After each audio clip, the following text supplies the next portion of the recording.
الحمد للہ رب العالمین والصلاة والسلام علی محمد وآلہ واصحابہ اجمعین۔ اعوذ باللہ من الشیطان الرجیم، بسم اللہ الرحمن الرحیم۔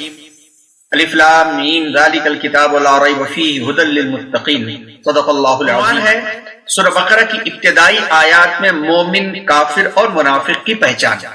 سورہ بقرہ کی ابتدائی آیات سے مطلب الف لام میم ذالک الکتاب لا ریب فیہ ھدی للمتقین کے بعد الذین یؤمنون بالغیب سے جن لوگوں کی تعریف کی گئی ہے، ہم المفلحون، تب ان کا تذکرہ، تین صفات کے لوگوں کا تذکرہ صاف طور پر کیا گیا ہے۔ اس میں ہم لوگوں نے اس کے پہلے کے ہفتے میں کافی تفصیل کے ساتھ اہل ایمان کی صفات، اہل تقوی کی صفات اور ان لوگوں کی صفات جو راہ ہدایت کی طرف چلا دیے گئے، یا ان لوگوں کی صفات جو ہدایت کے راستے پر چلنا چاہتے ہیں، ان کی صفات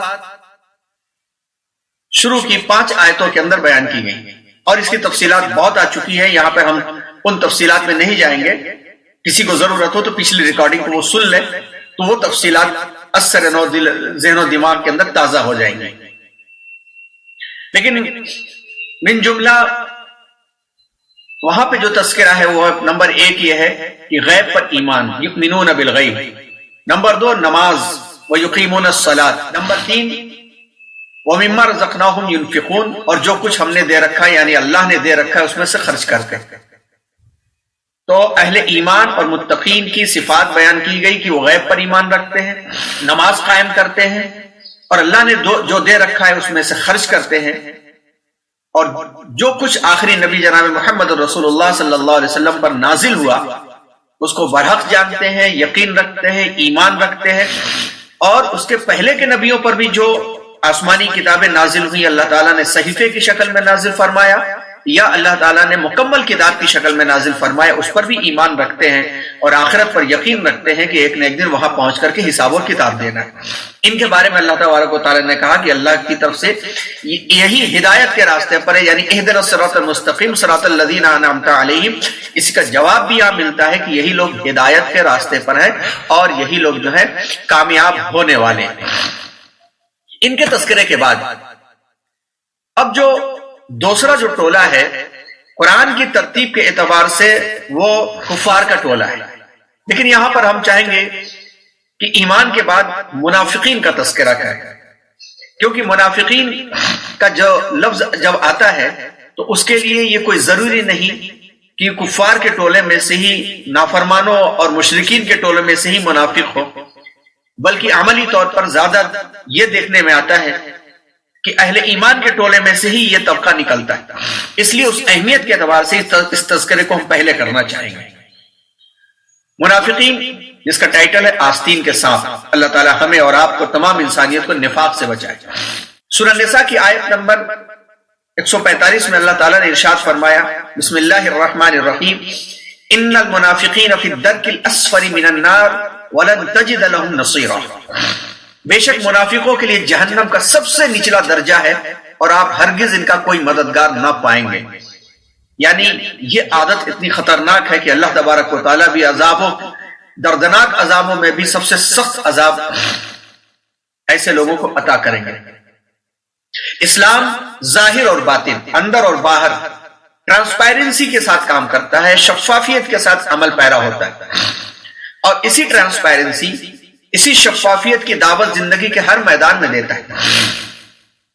ایک معاشرے میں جو معاونین ہوتے ہیں، ہیلپ کرنے والے ہوتے ہیں، کام کرنے والے ہوتے ہیں، پازیٹیو طریقے پر آگے بڑھنے والے ہوتے ہیں، ان کا ایک اپوزیشن ہوتا ہے، ایک مخالف خیمہ ہوتا ہے، اور سامنے معلوم ہو کہ یہ دشمن ہے، یہ کھلا ہوا دشمن ہے، یہ مخالف خیمہ ہے، اپوزیشن ہے۔ ہر فرد اپنے مخالف کی جانب سے ہمیشہ خبردار رہتا ہے کہ کب اس سے حملہ ہو یا کب اس سے نقصان پہنچے، تو اس کی چالوں پہ نظر رکھتا ہے۔ لیکن ظاہر میں جو دوست ہوتا ہے وہ باطن کا دشمن بہت خطرناک ہوتا ہے۔ اندر سے دشمن اور باہر سے دوست، زبان پہ کچھ دل میں کچھ، وہ بہت خطرناک ہوتا ہے، اس کی چالوں سے انسان واقف نہیں ہوتا، اسی لیے اس کو آستین کا سانپ کہا جاتا ہے کہ اپنی آستین کے اندر ایسی خطرناک چیز انسان پالے ہوئے کہاں سے ڈسے گا، کب ڈسے گا، کسی کو نہیں معلوم، اور اسی سے سب سے زیادہ نقصان ہوتا ہے. اور اسی گروپ کو اور اسی گروہ کو منافق کہتے ہیں کہ زبان سے ہمدردی کے بول اور دل اور دماغ کے اندر منافقت، مخاصمت اور دشمنی. تاریخ میں سب سے زیادہ نقصان اسی گروہ سے ہوا ہے، اس لیے قرآن نے ان کو بھی دوسرے فرق ضالہ یعنی بھٹکے ہوئے لوگوں کے ایکول اور مماثل قرار دیا ہے اور ان کو اسی لیول میں رکھا ہے تاکہ ہم اپنے اندر وہ صفات نہ پیدا ہونے دیں اور اس گروہ سے خبردار رہیں. اسی وجہ سے اللہ نے اس آیت میں بھی یہی کہا کہ منافقین کا انجام جو ہے جہنم کے سب سے نچلے حصے میں ہوگا. نبی کریم صلی اللہ علیہ وسلم جب مدینہ منورہ تشریف لائے تو مدینہ منورہ میں ان سے سابقہ ہوا. مکے میں تو یہ نہیں تھے کیونکہ مکے میں بالکل سامنے سامنے کھلا ہوا دشمن تھا. جب مدینہ منورہ جب تشریف لائے تو حضور اکرم صلی اللہ علیہ وسلم کے آنے کے بعد منافقوں کے گروہ سے سامنا ہوا. تھے کون یہ؟ آئیے اس کو سمجھتے. اس کو سمجھنے سے پہلے دو باتیں ہم اپنے ذہن میں جان لیں کہ نفاق یعنی جس کو ہائپوکریسی بھی کہتے ہیں کہ زبان پہ کچھ دل میں کچھ، دو طرح کا ہوتا ہے. ایک تو عقیدے سے تعلق رکھتا ہے جس کو نفاق اعتقادی کہتے ہیں. عقیدے سے تعلق رکھنے کا مطلب کیا ہوا؟ نفاق اعتقادی کا مطلب ہوتا ہے کہ زبان سے اللہ کا اقرار، نبی کا اقرار، کلمے کا اقرار اور دل میں کفر اور شرک بھرا ہوا، اس کو نفاق اعتقادی کہتے ہیں. اس کا مفہوم یہ ہے کہ ظاہر میں اللہ اور رسول کی تصدیق اور اطاعت کا اعلان اور دل میں تکذیب و مخالفت. مفہوم کیا ہوا؟ اللہ اور رسول کی تصدیق یعنی اس بات کا اقرار کہ اشہد ان لا الہ الا اللہ و اشہد ان محمدا عبدہ و رسولہ، اور اس بات کا زبان سے اقرار کہ آمنت باللہ کما ہوا باسمائہ و صفاتہ و قبلت جمیع احکامہ، اس بات کا اعلان، لیکن دل کے اندر اس کے خلاف والی زندگی، دل میں وہی بت پرستی، وہی عناد اور وہی دشمنی، اس کو جو ہے نفاق اعتقادی کہا جاتا ہے. اس کا بیک گراؤنڈ یہ ہے کہ جب حضور صلی اللہ علیہ وسلم مدینہ تشریف لائے تو قبیلہ اور اوس اور خزرج، یہ دو قبیلے کے لوگ تھے جنہوں نے حضور اکرم صلی اللہ علیہ وسلم کو انوائٹ کیا تھا اور دعوت دیا تھا. انہوں نے تو استقبال کیا اور اپنے تمام معاملات کی لیڈرشپ حضور صلی اللہ علیہ وسلم کے سپورٹ کر دی. اس وقت مدینہ منورہ میں ایک مفاد پسندوں کا، ایک سیلفش لوگوں کا گروہ تھا، ٹیم تھی، اور یہ جو ہے اپنا صرف جس کو آج کی زبان میں کہتے ہیں کہ اپنا الو سیدھا کرنے کے لیے کسی بھی حد تک جانے کو تیار ہوتے رہتے تھے. مدینہ میں یہود کے بھی بڑے کافی خاندان اور قبیلے بستے تھے، اور جیوز جو تھے، یہود جو تھے، وہ اوس اور خزرج کو آپس میں لڑا کر کے، سود پہ قرضے دے کر کے، ہتھیار سپلائی کر کے ان دونوں بھائیوں کے خاندان کو لڑاتے رہتے تھے، لڑا کے انہیں کمزور کرتے تھے اور اپنے سود کی بیس پر ان کے اوپر جو حکومت کرتے تھے. ان دونوں کے بیچ میں ایک کامن فیکٹر تھا، وہ گروہ جس کا لیڈر اور سردار عبداللہ ابن ابی سلول قبیلے کا تھا. ظاہر میں ادھر بھی رہتا تھا اور ادھر بھی رہتا تھا. اس کامن فیکٹر کو یہود کی تائید کے ساتھ لیڈر بنانا طے ہو گیا تھا کہ اب ہم ایک بیچ کا لیڈر بنائیں گے، بلکہ ایک تاج بھی اس کا بننے لگا تھا. اسی درمیان میں نبی کریم صلی اللہ علیہ وسلم مدینہ منورہ تشریف لائے تو اس کی وہ خواہش پوری نہیں ہو سکی. اس کی خواہش پوری نہیں ہو سکی، لیکن اس کے پاس طاقت بھی نہیں تھی کہ حضور کا مقابلہ کر سکے. تو عبداللہ ابن ابی اور اس کے جو 7 سیلفش لوگ تھے، انہوں نے سامنے مقابلہ کرنے کے بجائے ظاہر میں اطاعت کا اعلان کر دیا، لیکن وقتاً فوقتاً بغض اور عناد اور دشمنی ان کی چھپی ہوئی جو ہوتی تھی ظاہر ہوتی تھی، اور بڑے نقصان ہوتے تھے جس میں کئی نقصان سامنے آئے. اور ان کا سب سے بڑی مثال غزوہ احد ہے، کیونکہ غزوہ احد سے پہلے یہ لوگ اہل مکہ کے ساتھ ساز باز میں رہتے تھے، سازش میں لگے رہتے تھے. اور غزوہ احد میں جب ان کو حضور اکرم صلی اللہ علیہ وسلم کے ساتھ نکلنا پڑ گیا تو نکلتے وقت میں انہوں نے ایک بہانہ کر کے 300 ساتھیوں کو لے کر کے یہ باہر نکل آئے، کیونکہ ان کو معلوم تھا کہ 3000 کا لشکر جو ہے وہ قریش کا آ رہا ہے اور یہ مسلمان شکست کھا جائیں گے، ختم ہو جائیں گے. اور بہانہ کر کے یہ 300 ساتھیوں کے ساتھ عبداللہ ابن ابی الگ ہو گیا. یہ عبداللہ ابن ابی کا ٹولہ جو تھا وہ پوری طرح سے نفاق اعتقادی کے اندر وہ مبتلا تھا، اور اس قدر سخت نفاق کے اندر کہ جب اس کا انتقال ہوا، جب یہ مرا تو حضور اکرم صلی اللہ علیہ وسلم اپنی رحمت اور شفقت کی عادت کے مطابق جنازہ پڑھانے کے لیے آگے بڑھے تو حضرت عمر فاروق رضی اللہ تعالیٰ عنہ نے آپ کا دامن پکڑ لیا کہ آپ کس کی جنازے کی نماز پڑھا رہے ہیں. لیکن چونکہ آپ صلی اللہ علیہ وسلم کی محبت اور شفقت امت کے لیے اتنی بڑی ہوئی تھی کہ آپ صلی اللہ علیہ وسلم نے اس محبت اور شفقت میں آ کر کے اس کی نماز جنازہ تو پڑھا دیا، لیکن اللہ تبارک و تعالیٰ نے قرآن مجید میں یہ آیت نازل کر کے یہ اعلان کر دیا کہ ان کے لیے کتنی مرتبہ آپ استغفار کر لیں اللہ تبارک و تعالیٰ ان کو بخشنے والے نہیں. تو یہ نفاق اعتقادی ہوا. نفاق کی جو دوسری نفاق اعتقادی کا تذکرہ خاص طور پہ یہ سورہ بقرہ کی ان آیتوں کے اندر کیا گیا ہے. اسی طرح سے نفاق کی جو دوسری شکل ہے اس کو نفاق عملی کہتے ہیں، اور اس کی نشانیاں یہ ہمیں جاننا بہت ضروری ہے کیونکہ یہ نشانیاں کسی کے اندر بھی ہو سکتی. نفاق عملی کئی شکلوں میں ہو سکتا ہے. نمبر 1، بعض لوگ ایمان اور کفر کے معاملے میں اپنی قوم کے موافقت کے عادی ہوتے ہیں، برادری کی ڈگر پر چلتے ہیں. اگر قوم ایمان پر جمی رہی تو یہ بھی جمے رہتے ہیں، اگر کفر کی جانب پھر گئی تو یہ پھر جاتے ہیں. یہ آج کل ہمارے اندر پایا جاتا ہے کہ ہم اپنے خاندان کے رسم و رواج کے سامنے اپنے مذہب کو بھی نیچے دکھا دیتے ہیں. شادی بیاہ کے موقع پر، جنازے اور میت کے موقع پر، خوشی اور غم کے موقع پر یہی دیکھا جاتا ہے نہیں ہمارے خاندان کا یہ دستور ہے، یہ ہمارے خاندان میں چلتا ہے، تو اپنے خاندان کے دستور کو نبھانے کے لیے ہم ایمان اور یقین اور اسلام اور نبی کی سنت کو نیچا کر دیتے ہیں. تو جو اس عمل میں مبتلا ہو وہ نفاق عملی میں وہ اس کو مبتلا کہا جائے گا. کہ قوم جس طرف چلی ادھر کی طرف چلتے ہیں، قوم اگر ظلم کی راہ پہ چلی تو ظلم کی راہ پہ چل پڑتے ہیں، تو یہ نفاق عملی کی شکل ہوتی ہے. اسی طرح سے بعض لوگ دنیاوی دھندوں میں اس قدر لگ جاتے ہیں کہ انہیں آخرت کی تیاری کی فرصت نہ رہتی ہے، نہ کبھی اسی معاملے میں سوچتے، اپنے مشغلوں میں اس قدر غافل ہو جاتے ہیں کہ گویا انہوں نے زبان سے آخرت کی صداقت کا تو اقرار کر لیا لیکن دل میں یقین نہیں. زبان سے تو کہہ دیا ہے کہ ہم ایمان لاتے ہیں، آمنت باللہ وملائکتہ وکتبہ ورسلہ والیوم الآخر والقدر خیرہ وشرہ من اللہ تعالی والبعث بعد الموت، کہ اعلان تو کر دیتے ہیں کہ موت کے بعد اٹھایا جانا ہے، یوم آخرت پر ایمان ہے، وہاں حساب و کتاب ہوگا، زکوٰۃ کا حساب ہوگا، نماز کا حساب ہوگا، عمل کا حساب ہوگا، ایک ایک چیز تولی جائے گی.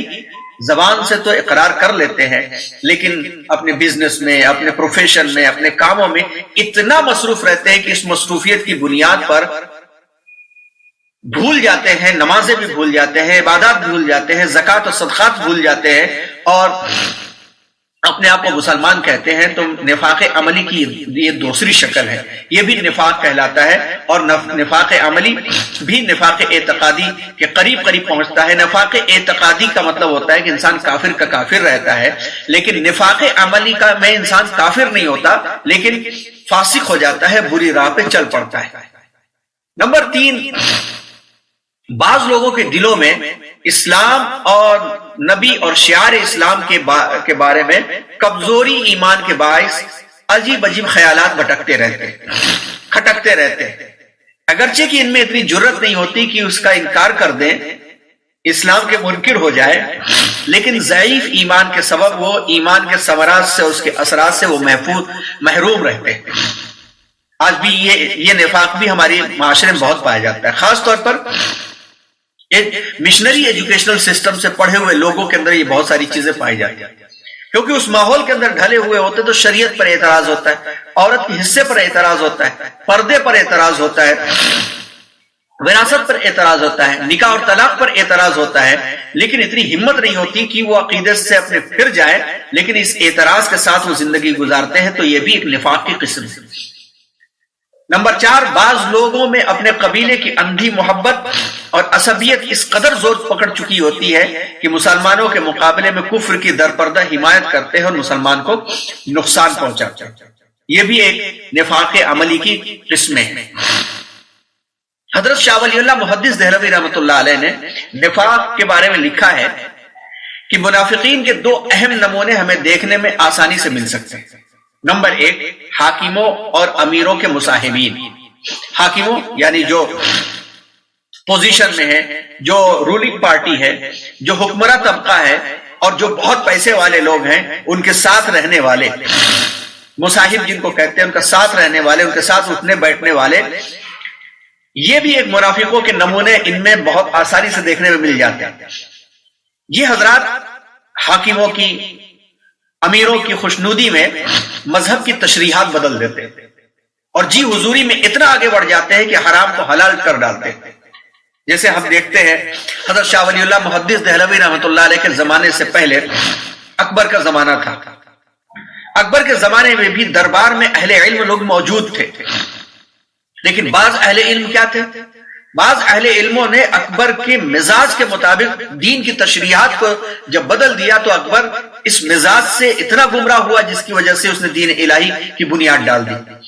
اس طرح سے بہت ساری جگہوں پر ہوتا ہے کہ بڑوں کو خوش کرنے کے لیے دین کی تشریحات بدلی جاتی ہے، اور یہ آج کل تو ہمیں آئے دن مل جائے گا۔ یہ بھی منافقت کا بہت بڑا نمونہ ہے۔ دوسرا معقولیین، یعنی لاجیکل تھنکنگ، ہر جگہ لاجک، جس کو آج روشن خیال کہا جاتا ہے، اپنے آپ کو روشن خیال تصور کرنے والے افراد جو زمانے کی مرغوبیت کا شکار ہو کر یا اپنے نظام تعلیم سے متاثر ہو کر اسلام اور شعار اسلام کے بارے میں شکوک اور شبہات کا شکار ہو جاتے ہیں، ایجوکیشنل سسٹم سے متاثر ہوتے ہیں یا سوسائٹی سے متاثر ہوتے ہیں، اور پھر اسلام اور اسلامک آئیڈینٹی کے بارے میں شک کا شکار ہو جاتے ہیں۔ اگر کسی شخص نے داڑھی نہیں رکھی الگ معاملہ ہے اس کا، لیکن سوسائٹی کا شکار ہو کر کے اپنے اس غلط عمل کو ڈیفنس کرنے کے لیے نعوذ باللہ الٹے سیدھے الفاظ استعمال کرنے لگے کہ وہ زمانہ اور تھا، اس زمانے کے اندر بلیڈ نہیں تھے، اس زمانے کے اندر حالات ایسے نہیں تھے، اور زمانے میں ڈانڈیا سبھی رکھا کرتے تھے، کلچر تھا، لہٰذا یہ کلچر آج نہیں چلتا، اس پر اعتراض کرنے لگے۔ عورتیں جو ہیں وہ برقعے کے اندر رہتی ہیں اور اپنے جسم کو چھپائے ہوئے رہتی ہیں، اس پر اعتراض کر کے عورتوں کے کپڑوں کو تبدیل کروانے لگے۔ اس قسم کے لوگ بھی بہت پائے جاتے ہیں۔ یہ لاجیکل تھنکنگ، اپنے کمی کا ڈیفنس کرنے کے لیے جو لوگ یہ سوچ رکھتے ہیں اور سوچ کے ساتھ اسلام کی چیزوں کے بارے میں شک اور شبہ پیدا ہو کرتے ہیں، وہ بھی منافقت کی قسموں میں سے ایک بڑی قسم ہے جن کو آسانی سے پہچانا جا سکتا ہے۔ اب آئیے اس تعارف کے ساتھ یہ اس بات کو دیکھیں کہ قرآن میں منافقوں کا تذکرہ سورہ بقرہ اور سورہ انفال میں خاص طور پر کیا گیا ہے تاکہ اہل ایمان نفاق اور منافق کے شر سے محفوظ رہیں۔ لیکن یہاں پر ایک بات یاد رکھیں ہم کہ اس دور میں نفاق اعتقادی یعنی عقیدے کا نفاق، اس زبان میں لا الہ الا اللہ ہے، دل کے اندر کفر ہے، اس کے بارے میں کسی کو صحیح اطلاع نہ ہونے کی وجہ سے کسی کو منافق نہیں کہا جا سکتا۔ اصل میں اعتقادی منافق کو ہی منافق کہا جاتا ہے، اور آج کے زمانے میں دل کے حالات سے کوئی واقف نہیں ہو سکتا، کیونکہ رسول اللہ صلی اللہ علیہ وسلم کو وحی کے ذریعے ساری باتیں بتا دی جاتی تھی، وحی کا سلسلہ بند ہو چکا ہے، غیب کی چیزیں یا دل کے حالات سے کوئی مطلع نہیں ہو سکتا، لہذا کوئی کسی کے بارے میں نہیں کہہ سکتا کہ ہاں یہ منافق ہے، یعنی زبان پہ کلمہ پڑھ رہا ہے دل کے اندر کلمہ نہیں ہے، یہ نہیں کہا جا سکتا۔ اس لیے یہ کہنا بھی غلط ہے اور یہ کہنا بھی منع کیا گیا ہے۔ البتہ یہ بات یاد رکھیں کہ نفاق عملی ہر دور میں آسانی سے پہچانا جا سکتا ہے۔ کچھ نشانیاں پیچھے بھی بیان کی گئی کہ جی حضوری میں مذہب کی تشریحات بدل دی جائیں، قوم کی مرعوبیت کے اندر اسلامی نظام میں شک پیدا کر کے اس کو دوسرے انداز سے پیش کیا جائے۔ اس کے علاوہ بھی حضور اکرم صلی اللہ علیہ وسلم نے نفاق کی کئی نشانیاں بیان کی ہیں، کہیں پہ 3 بیان کی ہیں، کہیں پہ 4 بیان کی ہیں۔ ان میں سے جو سب سے مشہور حدیث آتی ہے، سلاسن والی بھی آتی ہے، 40 والی بھی آتی ہے، یہاں پہ ہم نے 40 والی بھی حدیث لیا ہے کہ 40 من کن فیہ کان منافقا خالصا، 4 نشانیاں جس کے اندر ہوگی وہ پکا منافق ہوگا۔ اذا حدث کذب واذا وعد اخلف وَإِذَا خَاصَمَ فَجَرَ وَإِذَا عَاهَدَ غَدَرَ، 4 نشانیاں جس کے اندر پائی جائیں گی وہ خالص منافق ہوگا۔ جب بات کرے تو جھوٹ بولے، بات میں جھوٹ بولنے والا عملی منافق ہوتا ہے، نفاق عملی میں مبتلا ہوتا ہے۔ جب وعدہ کرے تو وعدہ خلافی کرے، میں آ رہا ہوں، اس کے بعد سے ارے نہیں میں بھول گیا، میں نہیں آ سکا، تو بھول جانا ایک الگ ہوتا ہے، جھوٹ بول کر کے بہانہ بنانا الگ ہوتا ہے، منافقت کی نشانی ہے۔ وَإِذَا خَاصَمَ فَجَرَ، جب جھگڑا کرے تو خوب گالی گلوچ بکے، گندی باتیں زبان سے نکالے، منافقت کی نشانی۔ اور جب معاہدہ کیا جائے تو معاہدہ توڑ دے، کوئی پیکٹ کر دیا جائے، کوئی معاہدہ ہو گیا کہ ہاں بھائی میں آپ کی چیز خرید رہا ہوں، ہاں ٹھیک ہے میں آپ کو بیچوں گا، پھر کہہ دے کہ نہیں میں نہیں بیچتا، معاہدہ کر کے توڑ دے، یہ بھی منافقت کی نشانی ہے۔ اسی طرح سے ایک مقام پر امانت میں خیانت کرنے والے کو بھی منافق کہا گیا ہے، وَإِذَا تُؤْمِنَ خان، کہ جب اس کے پاس کوئی امانت رکھی جائے تو اس میں خیانت کر لے، ہڑپ لے سامان۔ اب خیانت اور امانت میں خیانت کرنے والے کو بھی منافق کہا گیا۔ اب ان نشانیوں کو ہم پڑھیں اور پڑھنے کے بعد پھر سورہ بقرہ کی ان آیتوں کا مطالعہ کریں۔ ان آیتوں کے اندر ان حضرات کے بارے میں ان کا تعارف کیسے کرایا گیا کہ یہ جو ہے اپنی کمی کو چھپانے کے لیے کہتے ہیں کہ ہم ہی مصلح ہیں، اصلاح کرنے والے ہیں، اور اصل میں فساد پیدا کرنے والے یہی ہوتے ہیں، بادشاہوں کو بگاڑنے والے، لیڈروں کو تباہ کرنے والے، امیروں کو غلط راہوں پہ چلانے والے یہ ساتھ بیٹھنے والے لوگ ہوتے ہیں۔ اسی لیے اللہ تبارک و تعالیٰ نے ایسے شعراء کے بارے میں قرآن میں بھی کہہ دیا ہے کہ جو ادب اور لٹریچر میں لکھتے ہیں اور ان کے ساتھ اٹھنے بیٹھنے والے اس قسم کے جو لوگ ہوتے ہیں ان کے وہ جو ہے ان کو بھٹکا دیتے ہیں اور ایسی ایسی باتیں کہلواتے ہیں جن کا حقیقت سے کوئی مطلب نہیں ہوتا۔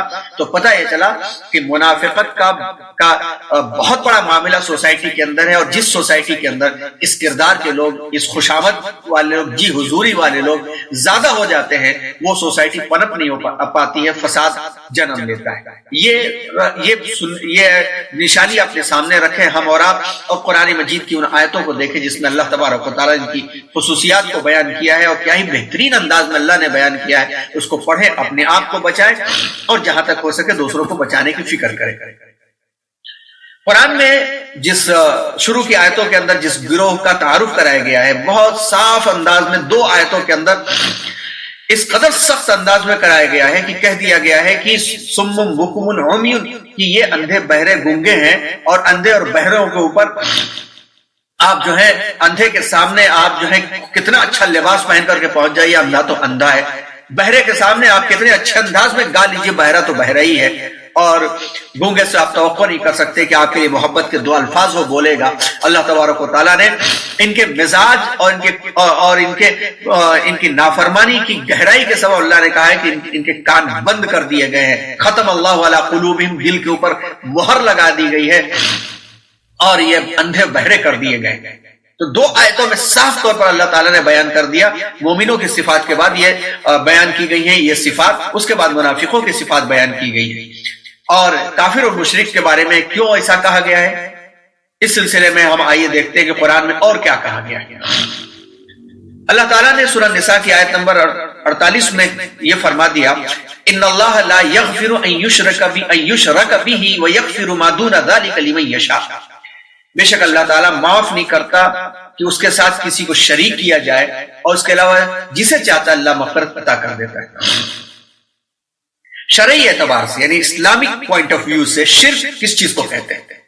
شرک کہتے ہیں اللہ کی ذات واحدہ، جو قل هو اللہ احد ہے، اللہ الصمد، لم یلد ہے، ولم یولد ہے، ولم یکن له کفوا احد ہے، اللہ کی ذات واحدہ۔ اور اسی طرح سے اللہ کی صفات کمالیہ، موت دینے والا وہ، زندگی دینے والا وہ، رزق دینے والا وہ، یہ مکمل وہ صفات ہیں جس میں کوئی شریک نہیں ہو سکتا۔ خلاقیت، اللہ ہی پیدا کرنے والا ہے، اللہ ہی چلانے والا ہے۔ ربوبیت، اللہ ہی پالنے والا ہے۔ تو اللہ کی ذات اور اللہ کی صفات میں کسی مخلوق کو شریک کرنا، یا اس کو برابر کا بنا دینا، یا اس کو بھی، اس مخلوق کو اللہ تبارک و تعالیٰ کے علم میں شریک بنا دینا، اس کو شرک کہتے ہیں۔ شرک کا مطلب ہوتا ہے شرکت۔ شرکت کا مطلب ہوتا ہے اللہ کی صفات اور ذات کے برابر کسی کو بنا دینا، یا اس کے اندر حصے دار، ساجھیدار بنا دینا، شرک کہلاتا ہے۔ کفر کہتے ہیں انکار کو، اللہ تعالیٰ کی پیدا کی ہوئی چیزوں کا اور فرض کردہ احکامات کا انکار۔ اللہ نے جو چیزیں پیدا کی ہیں، جو چیزیں بنائی ہیں، اس کا اقرار ایمان کہلاتا ہے، جس کو ہم ایمان مفسر میں ادا کرتے ہیں۔ اور اللہ نے جو چیزیں بنائی ہیں، جو چیزیں پیدا کی ہیں، جس کو کہا ہے اللہ نے، اس کا انکار کرنا کفر کہلاتا ہے۔ اللہ نے جو چیزیں فرض کر دی اس کو ادا کرنا ایمان کہلاتا ہے، اور اللہ نے جو چیزیں فرض کر دی اس کا زبان سے انکار کرنا کفر کہلاتا ہے۔ نماز فرض ہے، ادا کرنا ایمان اور اسلام ہے۔ نماز فرض ہے، اس کی فرضیت کا انکار کرنا کفر ہے۔ نماز روزہ فرض ہے، اس کا ادا کرنا عملی طور پر ایمان اور اسلام ہے، اور روزے کی فرضیت کا زبان سے انکار کر بیٹھنا کفر ہے۔ اسی طرح سے مبدا اور معاد، یعنی پیدائش سے پہلے، معاد موت کے بعد، ان کا بھی انکار کرنا کفر ہے۔ اللہ تعالیٰ نے ہمیں کہاں سے پیدا کیا، کس انداز سے پیدا کیا، کیا طریقے سے پیدا کیا، ہم سے پہلے کیا تھا، ان تمام چیزوں کو جو اللہ نے بیان کیا ہے، بتایا ہے، اس کا ماننا ایمان ہے اور انکار کرنا کفر ہے۔ اور رسالت، رسولوں کے بارے میں کسی ایسے رسول کا انکار کر دینا جس کا تذکرہ قرآن کے اندر ہے اور اللہ کے رسول صلی اللہ علیہ وسلم نے صاف طور پر بیان کر دیا ہے، اس کا بھی انکار کرنا کفر ہے۔ تو کفر کی تعریف ہے، کہتے ہیں انکار کر دینے۔ اور کفر بھی دو طرح کا ہوتا ہے، ایک تو وہ کفر ہوتا ہے جو زبان سے صاف طور پر انکار کیا جائے، تو جس کو ہم کافر کا لفظ استعمال کرتے ہیں۔ دوسرا وہ کفر ہوتا ہے جو زبان سے انکار نہ کیا جائے لیکن عمل سے اس کا انکار کیا جائے۔ مثال کے طور پر ایک شخص اس بات کو زبان سے کہتا ہے، نعوذ باللہ، اللہ ہم سب کو بچائے، کہ میں نماز نہیں مانتا، تو وہ کافر ہو گیا، نکاح ٹوٹ گیا، وراثت سے بے دخل ہو گیا، مرتد ہو گیا، کافر ہو گیا اور مرتد ہو گیا۔ جب تک پکی سچی توبہ کر کے پھر سے وہ گواہی کے ساتھ ایمان نہیں قبول کرے گا، اس وقت تک وہ مسلمان نہیں کہلائے گا۔ یہ تو ہو گیا وہ کفر جو ظاہر اور صریح ہے۔ دوسرا ہے کہ زبان سے انکار نہیں کرتا لیکن اپنے عمل سے اور اپنے لہجے سے انکار کرتا ہے۔ جیسے نماز کا معاملہ ہے، نماز فرض ہے، نماز پڑھتا نہیں ہے لیکن یہ کہتا ہے صاحب وقت نہیں ملتا، کیا کریں، وقت ہی نہیں ملتا، اتنی 5 نمازیں پڑھنا ہے، اٹھنے کی فرصت نہیں، کہاں میں نماز کے لیے جاؤں۔ تو یہ بھی کفر ہے، اور یہ کفر اتنا خطرناک ہے کہ کب وہ مرتد ہو جائے پتہ نہیں ہے۔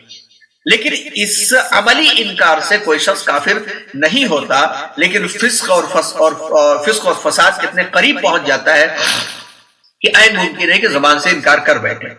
اب اتنی تعریف کے بعد آئیے یہ دیکھتے ہیں کہ مکہ مکرمہ میں کفر اور شرک کیا کیا تھا۔ مکہ کے لوگ جو تھے مشرکین بھی تھے اور کافر بھی تھے، بعض چیزوں کا انکار کرتے تھے لیکن اکثر چیزوں میں اللہ کے ہاں شریک کہلاتے تھے۔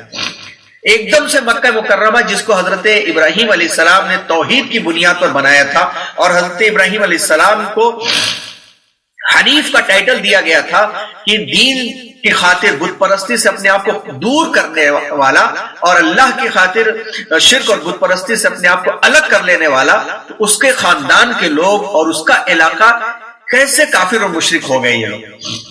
اس کے بارے میں جو ہسٹری آتی ہے اس کو ابن ہشام نے بھی لکھا ہے، علامہ شبلی نعمانی نے بھی لکھا ہے کہ اہل عرب حضور اکرم صلی اللہ علیہ وسلم کی ولادت سے 300-350 سال پہلے تک بھی دین حنیف کے پابند تھے، مگر نور نبوت سے دوری ہونے کے سبب دھیرے دھیرے ایمان اور یقین میں کمزوری ہونے لگی اور بدعات اور خرافات ان میں پیدا ہونے لگی۔ اور یہی ہوتا ہے اسی کی جب تعلیم دور ہوتی ہے تو کمزوری پیدا ہونا شروع ہو جاتی ہے، اور اسی کمزوری سے بچانے کے لیے ہر ماں باپ کے اوپر فرض کر دیا گیا کہ اپنے بچے کو دین اور اخلاق اس کو براہ راست سکھانا ہے۔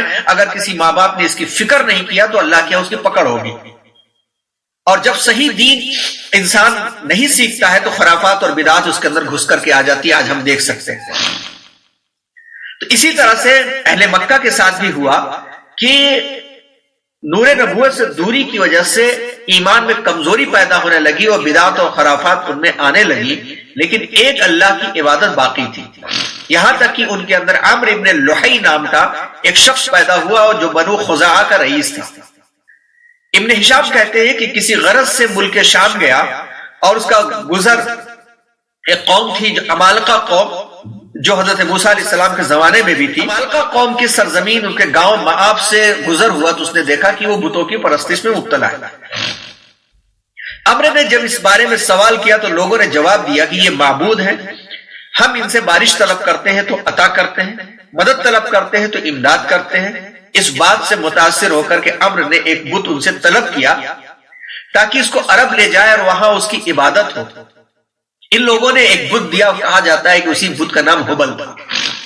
اس کو لے کر وہ مکہ آیا اور وہاں پہ گاڑ دیا، نصب کر دیا، اور پھر ڈینٹ پینٹ رنگ و روغن کیا اور ناچنے گانے والوں کو بلایا اور خوب پینٹ اور پنڈال اور ساری چیزوں کو مزین کیا تاکہ لوگ متوجہ ہو اور نوجوانوں کو اور کیا چاہیے ہوتا ہے.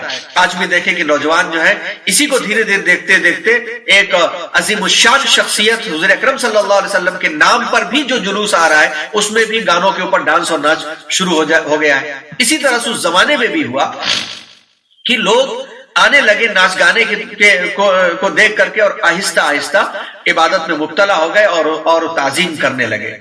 یہ ایک وجہ یہ رہی. اور دوسری وجہ یہ رہی کہ جس کو ابن اسحاق لکھتے ہیں کہ مکے میں بت پرستی پھیلنے کی ایک وجہ یہ بھی رہی کہ اہل مکہ میں کعبے کی تعظیم برابر قائم رہی. اسی غایت تعظیم میں جب وہ لوگ اپنے علاقے کو جاتے تو تبرکن وہاں کا ایک پتھر اٹھا لیتے, اپنے ساتھ لے کے جاتے. جہاں جہاں وہ رکتے پتھر کو رکھتے اور کعبے کی طرف سے طواف کرتے کہ کعبے کی محبت اور عظمت ان کے دل میں آئے. بعد میں ان کی نسلوں نے اسی کو اصل جان کر دین ابراہیم اور اسماعیل کو ہی بدل ڈالا اور گمراہ قوموں کی صفات ان میں آ گئی, بت پرستی کو فروغ ہو گیا. یہ پتھر گیا, وہ پتھر کو ظاہر سی بات ہے کون نقصان پہنچائے. وہ تبرک کی طرح کا پتھر دھیرے دھیرے وہ بتوں کی شکل اختیار کر گیا اور نتیجہ یہ ہوا کہ 350 سال کے اندر اتنے بت مکے اور خانہ کعبہ اس کے اطراف میں رکھے گئے کہ حضور اکرم صلی اللہ علیہ وسلم کو 13 سال کے عرصے کی محنت کرنے کے باوجود بھی ان بتوں سے لوگوں نے توبہ نہیں کیا. تو یہ جو مثال بیان ہوئی, یہ مثال ہماری اپنی سوسائٹی کے لیے بھی بڑی اہم مثال ہے کہ ہم دیکھیں کہ کس طرح سے آہستہ آہستہ اصل دین چھوڑ کر کے خرافات میں مبتلا ہو کر کے بت پرستی کے قریب ہماری قوم پہنچتی چلی جا رہی ہے. مشرکین کا معاملہ یہ تھا کہ اس کے باوجود بھی ان کے اندر خانہ کعبہ کی تعظیم باقی رہی, طواف بھی کرتے تھے, لیکن اس کے اندر بھی بہت ساری خرافات کو انہوں نے داخل کر دیا. چنانچہ کنانا اور قریش کے بارے میں آتا ہے کہ جب وہ تلبیہ کرتے تھے جو کہ اللہم لبیک لا شریک لک, اللہم لبیک لبیک لا شریک لک لبیک, جب یہ تلبیہ پڑھتے تھے تو پہلے یہ خدا کے ایک ہونے کا وحدانیت اقرار کرتے تھے, آخر میں شرک کے کلمے ملا دیتے تھے اور وہ کہتے تھے لبیک اللہم لبیک لبیک لا شریک لک. اتنا تو صحیح کہتے تھے کہ حاضر ہے الہی, حاضر ہے تیرا کوئی شریک نہیں. پھر کہتے تھے الا شریک هو لک تملکہ وما ملک, مگر وہ جسے تو نے شریک بنایا ہے, جس کو اور جس چیز کی ملکیت تو نے دی. یہ مزاج پیدا ہو گیا تھا اور یہی سے بت پرستی کا رسوخ ان کے اندر آیا. آج ہم اسے دیکھیں تو یہ قرآن مجید کی جو آیتیں ان آیتوں کو سامنے رکھ کر کے دیکھیں کہ آج ہمارے یہاں بھی کتنا زیادہ اس سے مماثلت پائی جا رہی ہے. اللہ تعالیٰ نے اس کا یہ رد فرمایا وما یؤمن اکثرهم باللہ الا وهم مشرکون, سورہ یوسف آیت نمبر 106 میں, کہ یہ اکثر خدا پر ایمان نہیں رکھتے. یہ اکثر لوگ جو ہے خدا پر ایمان نہیں رکھتے مگر اس کے ساتھ شرک کرتے ہیں. مشرکین کی جو گمراہیاں تھی وہ کیا تھی وہ بھی دیکھ لیں اور ان آیتوں کو سامنے رکھ کر کے پرکھیں کہ کس طرح سے قوم بت پرستی میں مبتلا ہوتی ہے اور کس طرح سے امت مسلمہ بھی اسی دھارے میں بہتی چلی جا رہی ہے. گمراہی کے 4 اسباب بیان کیے ہیں شاہ ولی اللہ محدث دہلوی رحمۃ اللہ علیہ نے. نمبر 1 شرک. اہل عرب اصل خالق اور مالک کو حاکم مانتے تھے مگر اللہ کی مخصوص صفات میں بتوں کو یا بزرگوں کو جن کے بت بنا رکھے تھے انہوں نے شریک ٹھہراتے تھے. بالکل اسی طرح جس طرح بادشاہ اپنے مختلف کارندوں کے کام سپرد کر دیتا ہے, اسی طرح سے معاذ اللہ نے بھی اپنے مختلف کاموں کو مختلف بتوں کے سپرد کر دیا. قرآن مجید میں ان کے عقیدے کو یوں بیان کیا گیا ہے ما نعبدهم الا ليقربونا الى الله زلفى, سورہ زمر کے اندر آیت نمبر 3 میں یہ وہ کہتے ہیں کہ ہم ان کی عبادت تھوڑی کرتے ہیں, ہاں اس لیے کرتے ہیں کہ وہ اللہ کے ہمیں قریب کر دیں گے, اللہ سے ہمیں قریب کر دیں گے. آج یہ دیکھیے اس آیت کے اوپر کتنا ہماری اپنی قوم بھی کتنی فٹ بیٹھ رہی ہے اور یہ کہتے ہیں وَيَقُولُونَ هَؤُلَاءِ شُفَعَاؤُنَا عِندَ اللَّهِ, سورہ یونس آیت نمبر 18 میں, کہ یہ اللہ کے نزدیک ہمارے سفارشی ہیں. آج اولیاء کے مزاروں کے اوپر, بزرگوں کی قبروں کے اوپر جا کر کے بھیڑ ہاتھ اٹھا کر کے دعا کرتی ہے, اے ہمارے بابا اللہ سے ہماری دعا کر دے, اللہ ہمارا کام بنا دیجئے, ہمیں فلاح دے دیجئے. اور ہم دیکھیں گے کہ جن مزاروں کے آس پاس مسجدیں ہیں, مزاروں پر بھیڑ نظر آئے گی اور مسجدیں خالی اور ویران نظر آئیں گی. قرآن میں مختلف جگہوں پر ان کا رد کیا گیا ہے. سورہ نجم آیت نمبر 23 میں اللہ نے ارشاد فرمایا ان ہی الا اسماء سمیتموها انتم وآباؤکم ما انزل اللہ بها من سلطان, یہ دراصل کچھ نام ہے جن کو تم نے اور تمہارے باپ داداؤں نے رکھ لیے ہیں، جن کی اللہ نے کوئی دلیل نہیں اتاری ہے۔ تو پہلا شرک کی گمراہی کا پہلا سبب ہوا شرک۔ دوسرا سبب ہوا تشبیہ، سملر قرار دینا۔ تشبیہ کہتے ہیں کہ بشری صفات، انسانوں کی جو کوالٹی صفات ہے وہ اللہ کے لیے ثابت کرنا۔ مشرکین اللہ کو انسانوں سے تشبیہ دیتے ہوئے اس کو بھی جسم والا، اہل و عیال والا سمجھتے تھے، اور فرشتوں کو اللہ کی بیٹیاں تصور کرتے تھے، جبکہ سچویشن اور حالت کیا تھی کہ بیٹیوں کو اپنے لیے تو شرم کا باعث سمجھتے تھے، بیٹیوں کو اٹھا کے زندہ گاڑ دیا کرتے تھے، لیکن اللہ کے لیے بیٹیاں تصور کرتے تھے۔ اللہ تعالیٰ نے اس کی نفی فرمائی، ڈینائی کیا، منع کیا، اور ارشاد فرمایا قل هو اللہ احد اللہ الصمد لم یلد ولم یولد ولم یکن لہ کفوا احد۔ سورہ اخلاص میں اے نبی آپ کہہ دیجئے کہ وہ اللہ ایک ہے، اللہ بے نیاز ہے، نرادھار ہے، کسی کے اوپر ڈیپینڈ نہیں ہے، نہ اس نے کسی کو جنا ہے اور نہ وہ کسی سے جنا گیا، نہ اس کا کوئی ہمسر ہے، نہ کوئی اس کا ایکول ہے، نہ اس سے کوئی برابر ہے۔ وہ خالق اور مالک ہے، ہمیشہ سے ہے، ہمیشہ سے تھا، ہمیشہ رہے گا، اول بھی ہے، آخر بھی ہے، ظاہر بھی ہے، باطن بھی ہے۔ اور اللہ نے سورۃ طور کی آیت نمبر 93 میں ان کے عقیدے کو اس طرح سے رتاڑا کہ ام لہ البنات ولکم البنون، کیا اللہ کی سب لڑکیاں ہیں، تمہارے لیے لڑکے؟ اللہ کو کیا سمجھتے ہو تم لوگ؟ تو سملیرٹی مشرکین مکہ قرار جو دیا کرتے تھے، یہ بھی گمراہی کا ایک سبب تھا۔ تیسری چیز ہے تحریف، چینج کر دینا، بدل دینا۔ تحریف کا مطلب ہوتا ہے بدل دینا، دین میں اپنی من گھڑت باتوں کو شامل کر کے شریعت الہی میں تبدیل کر دینا۔ اہل عرب خود کو دین حنیف کا پیرو ہونے کا دعویٰ کرتے تھے، مگر انہوں نے بہت ساری چیزوں کو حضرت ابراہیم علیہ السلام کے شریعت کے خلاف بدل ڈالا تھا، جیسے ننگے طواف کرنا، مہینوں کو آگے پیچھے اپنی خواہشات اور سہولیات کے مطابق کر لینا، خانہ کعبہ میں عبادت کے شور و ہنگامہ کرنا۔ اہل ایمان کو اس سے بچنے کی ہدایت دی گئی۔ سورہ اعراف میں کہہ دیا گیا آیت نمبر 31 میں یا بنی آدم خذوا زینتکم عند کل مسجد، اے اولاد آدم ہر نماز یعنی مسجد میں حاضری کے وقت اپنا لباس پہن لیا کرو۔ لباس زینت ہوتا ہے، لباس پہن لیا کرو، مسجد کے اندر بغیر ستر کے مت داخل ہوا کرو۔